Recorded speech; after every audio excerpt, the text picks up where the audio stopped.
What's up, YouTube? Today, we're going to be talking about the Nintendo Switch and why you should get one, even if there's not that many games on it right now, or going to be.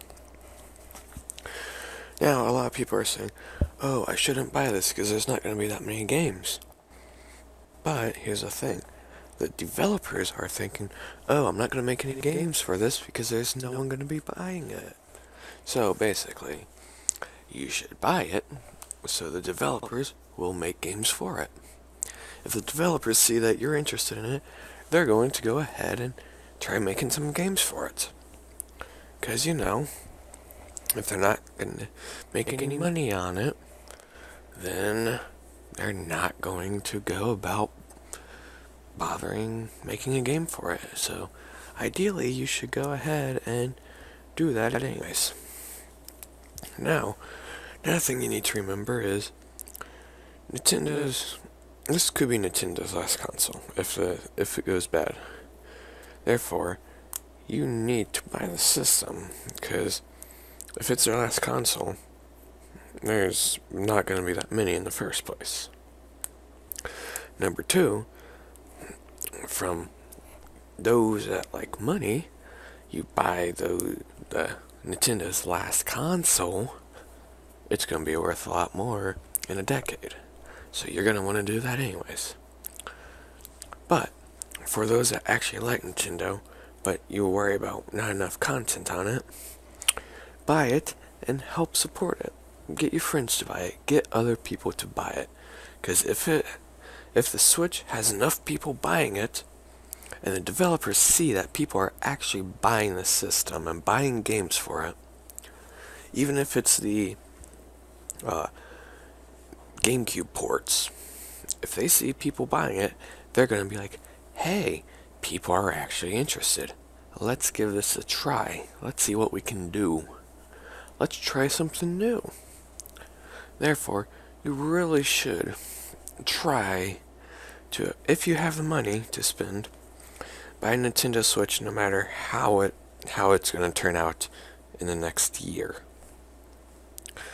Look at Xbox One and PlayStation 4. They first released. They didn't have a stellar launch either. PlayStation got a lot better quicker than Xbox, obviously. Xbox is still on the not doing so well on exclusives right now. But that's besides the point. Well, I guess it's still part of the point. But if you look at it, both of them had a group still buying their games.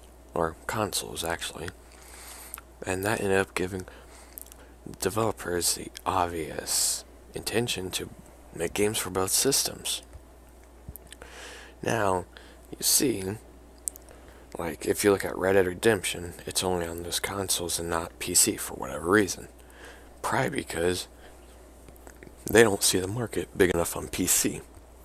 Now, if PC players got onto the Xbox and PlayStation 4 levels, you would see Red Dead Redemption 1, or even the new one that's supposed to come out that might not be for PC again, you will see that on PC if computer or its Steam users can hit somewhere around that mark. If they can see that at least 3 million to 6 million players are going to buy this game, they're going to go for it.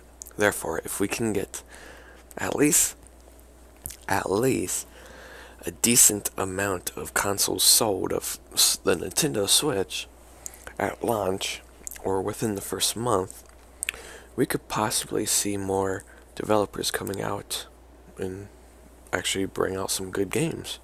Because I believe this is a console that can compete if it's at least somewhere around PlayStation 4 base and Xbox One base, and it can at least, like, say, PlayStation 4, Xbox One can play Unreal Engine games in high settings, and the Switch can play them in medium settings.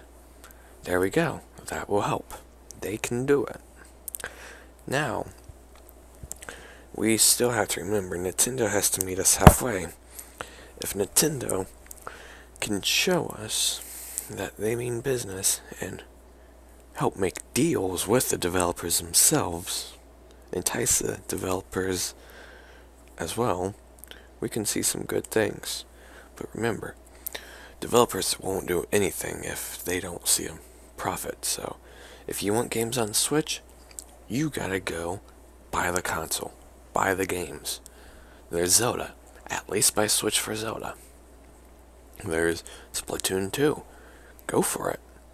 There's different kind of games on there.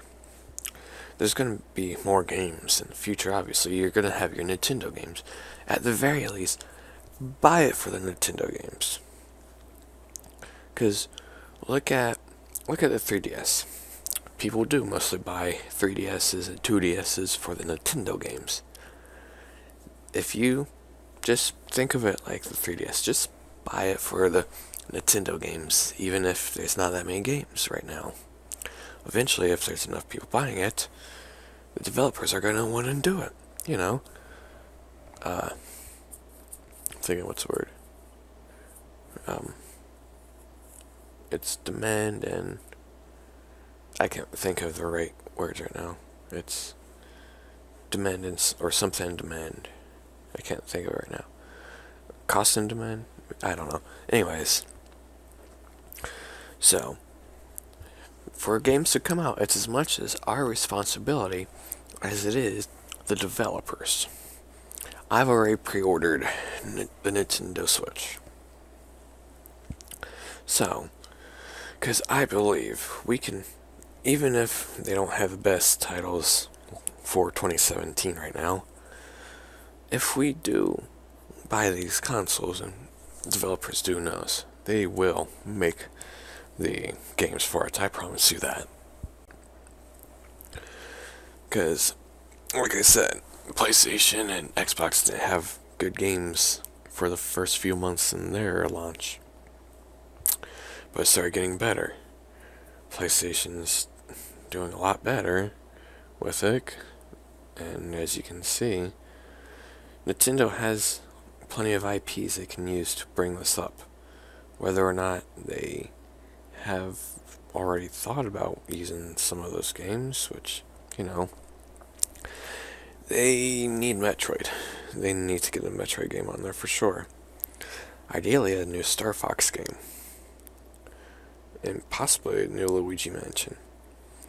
But it's a matter of what they can do.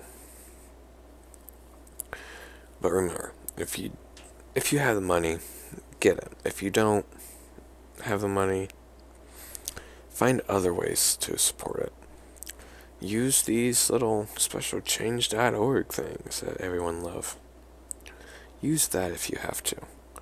Just make sure the developers hear you and see you. Because remember, no profit equals no gain. You want something, you gotta show them you want it. Cause and effect. If you enjoyed this video, drop a like, comment, and subscribe. Remember, I'm Maverick Green. Peace out.